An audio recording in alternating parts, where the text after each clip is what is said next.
नमस्कार मित्रों, एक बार फिर से आपका स्वागत है हमारे YouTube चैनल में यूके वर्ल्ड। तो आज हम लेकर आए हैं एक महत्वपूर्ण टॉपिक जो है भारतीय बजट 2026 और 30 महत्वपूर्ण प्रश्न इसमें हम देखेंगे जो प्रतियोगी परीक्षा के मद्देनज़र बहुत ही महत्वपूर्ण है।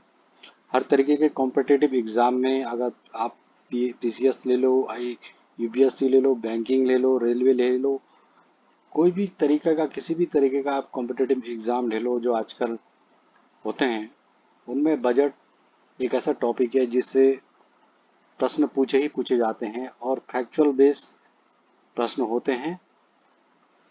और अगर आपने बजट अच्छे से तैयार कर दिया तो आप इस सेगमेंट में बहुत अच्छा कर सकते हो।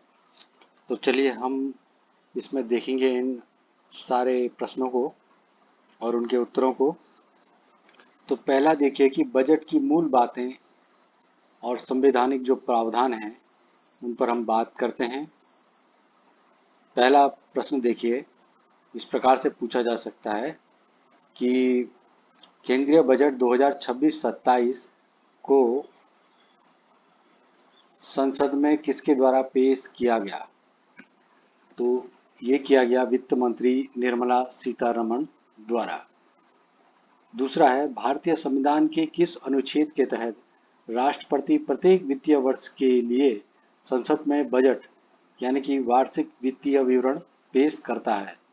तो इसका उत्तर हो जाएगा अनुच्छेद 112। तीसरा, भारत के मुख्य आर्थिक सलाहकार यानी कि CEA चीफ इकोनॉमिक एडवाइजर कौन हैं जिन्होंने बजट से ठीक पहले आर्थिक सर्वेक्षण इकोनॉमिक सर्वे 25-26 प्रस्तुत किया? तो कौन है हमारे देश के CEA मुख्य आर्थिक सलाहकार? तो है डॉक्टर V अनंत नागेश्वरन। चौथा प्रश्न, केंद्रीय बजट 2026 के अनुसार भारत सरकार के लिए ऋण बाजार यानी कि मार्केट बोरोविंग्स में प्राथमिक ऋणदाता की भूमिका कौन निभाता है? ये निभाता है RBI। पांचवा प्रश्न, वित्तीय वर्ष 26-27 के लिए भारत का अनुमानित राजकोषीय घाटा यानी कि फिस्कल डिफिसिट लक्ष्य क्या तय किया गया? तो ये तय किया गया 4.3% GDP का यानी कि सकल घरेलू उत्पाद का 4.3% फिस्कल डिफिसिट का लक्ष्य है। दूसरा प्रश्न पूछे जाते हैं आपका बुनियादी ढांचा और सरकारी व्यय यानी कि इंफ्रास्ट्रक्चर एंड कैपिटल एक्सपेंडिचर। छठवां प्रश्न है इसमें, बजट में घोषित पूंजीगत व्यय यानी कि कैपिटल एक्सपेंडिचर या इसे कैपेक्स भी कहते हैं का प्राथमिक उद्देश्य क्या है? तो इसका उत्तर है परिसंपत्ति सृजन, जैसे राजमार्ग, रेलवे ट्रैक, बिजली संयंत्र बनाना, जो देश की अर्थव्यवस्था की उत्पादक क्षमता यानी कि प्रोडक्शन कैपेबिलिटी को इंक्रीज करते हैं या बढ़ाते हैं। सातवां है पूंजीगत व्यय, कैपेक्स को किन दो मुख्य श्रेणियों में वर्गीकृत किया गया है? तो कैपिटल एक्सपेंडिचर की बात हो रही है। तो पहला वर्ग है इसमें विकासात्मक व्यय, जैसे कि शिक्षा, स्वास्थ्य, इंफ्रास्ट्रक्चर। दूसरा है गैर विकासात्मक व्यय, जैसे रक्षा और कानून प्रवर्तन। आठवां है सरकार के दैनिक परिचालन खर्चों, जैसे वेतन, सब्सिडी, पेंशन और ब्याज भुगतान को किस व्यय के अंतर्गत रखा जाता है? ये कई बार पूछा गया है। तो इसका उत्तर है राजस्व व्यय यानी कि रेवेन्यू एक्सपेंडिचर। तो जो भी हमारे वेतन है सरकारी कर्मचारियों की, सब्सिडी हैं, पेंशन है या ब्याज भुगतान है, उसको राजस्व व्यय यानी कि रेवेन्यू एक्सपेंडिचर के अंतर्गत रखा जाता है। नवा है उधार यानी कि बोरोविंग्स और ऋणों की वसूली सरकार की किस प्राप्ति रिसिप्ट्स का हिस्सा है? तो यह है पूंजी प्राप्तियां, कैपिटल रिसीट का ये हिस्सा है। ऋणों की वसूली और सरकार की किस प्राप्ति का हिस्सा है? जैसे ऋणों की वसूली और बोरोविंग्स जो होती है वो पूंजी प्राप्तियां, कैपिटल रिसिप्ट्स। 10वां, बजट 2026 में किस डिजिटल और तकनीक विस्तार योजना यानी इंफ्रास्ट्रक्चर एंड टेक्निकल एक्सपेंशन पर विशेष ध्यान केंद्रित किया गया? तो ये किया गया भारत विस्तार योजना। तीसरा इसमें खंड है स्मार्ट सिटी निवेश विनिवेश नीति, स्मार्ट सिटीज डी इन्वेस्टमेंट। तो इसके में जो प्रश्न है, जैसे 11वां प्रश्न इससे पूछा जा सकता है कि बजट 26 के तहत स्मार्ट सिटी मिशन के पुनर्विकास यानी कि रिडेवलपमेंट घटक के लिए न्यूनतम कितने क्षेत्र की आवश्यकता तय की गई है? तो ये तय की गई 50 एकड़ से अधिक का क्षेत्र। 12वां प्रश्न स्मार्ट सिटी मिशन के कार्यान्वयन के लिए प्रत्येक चयनित शहर में जो विशेष प्रयोजन वाहन यानी कि स्पेशल पर्पस व्हीकल है स्थापित किया गया है, वह किस अधिनियम के तहत पंजीकृत है? तो यह कंपनी अधिनियम 2013, कंपनी एक्ट 2013। 13वां प्रश्न है वित्तीय वर्ष 26-27 के लिए सरकार ने विनिवेश डिसइन्वेस्टमेंट और परिसंपत्ति मुद्रीकरण से कितना राजस्व जुटाने का लक्ष्य रखा है? तो ये रखा है आपका 80,000 करोड़ रुपए। 14वां प्रश्न फाइनेंशियल ईयर 27 का विनिवेश लक्ष्य 80,000 करोड़ पिछले वर्ष 26 के संशोधित अनुमान 34,000 करोड़ से लगभग कितने प्रतिशत अधिक है? तो यह आपका 135% अधिक। 15वां प्रश्न है बजट 26 के अनुसार विनिवेश प्रक्रिया की देखरेख सरकार कौन सा विभाग करता है? तो ये करता है डीपम, जिसको कहते हैं निवेश और सार्वजनिक संपत्ति प्रबंधन विभाग। 16 प्रश्न जब सरकार प्रबंधन नियंत्रण को बनाए रखते हुए किसी सार्वजनिक उपक्रम में 51% या उससे अधिक हिस्सेदारी अपने पास रखती है और कुछ हिस्सेदारी बेचती है तो उसे क्या कहा जाता है? इसे कहा जाता है अल्पसंख्यक विनिवेश यानी कि माइनॉरिटी डिसइन्वेस्टमेंट। 17वां प्रश्न है सरकार द्वारा प्रबंधन नियंत्रण के हस्तांतरण के साथ किसी सार्वजनिक संपत्ति या शेयर का बड़ा हिस्सा निजी संस्था को बेचना क्या कहलाता है? तो ये कहलाता है सामरिक विनिवेश यानी कि स्ट्रैटेजिक डिसइन्वेस्टमेंट। 18वां परिसंपत्ति मुद्रीकरण एसेट मोनेटाइजेशन से क्या तात्पर्य है?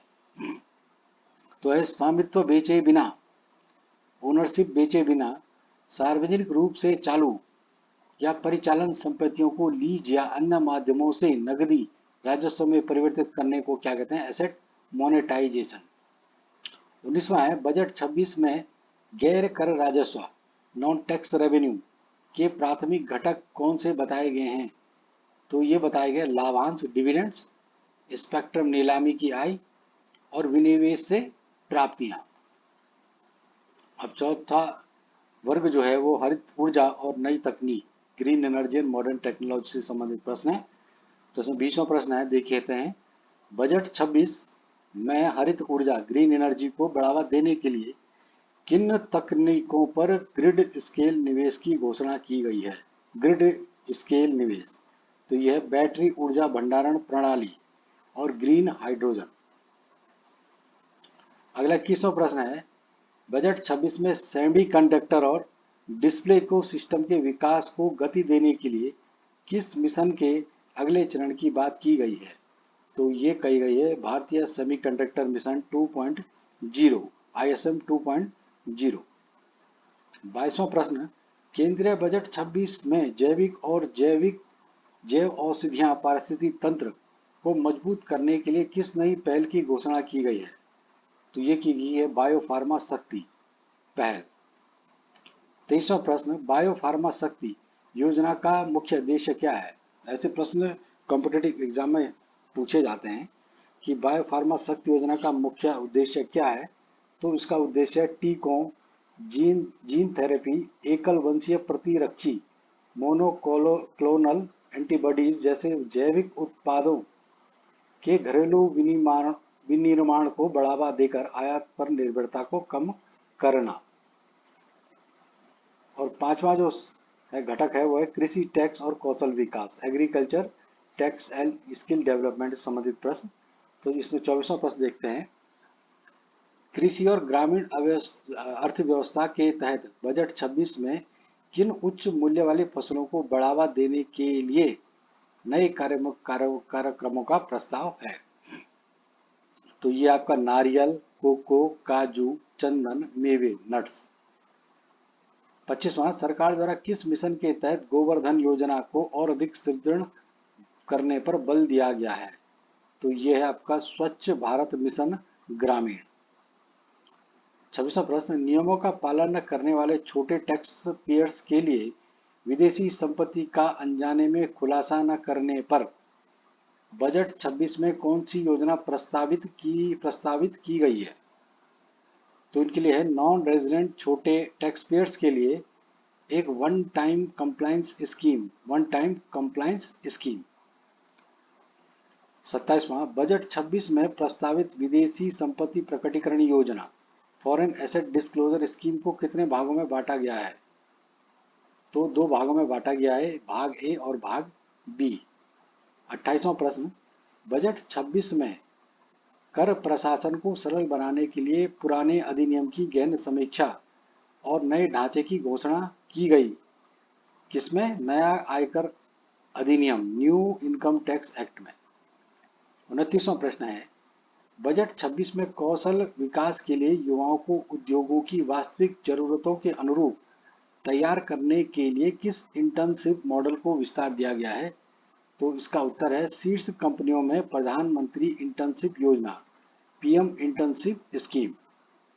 और 30वां प्रश्न है, एमएसएमई क्षेत्र को ऋण की सुचारू उपलब्धता सुनिश्चित करने के लिए बजट 26 में किस गारंटी फंड के कॉर्पस को बढ़ाया गया है?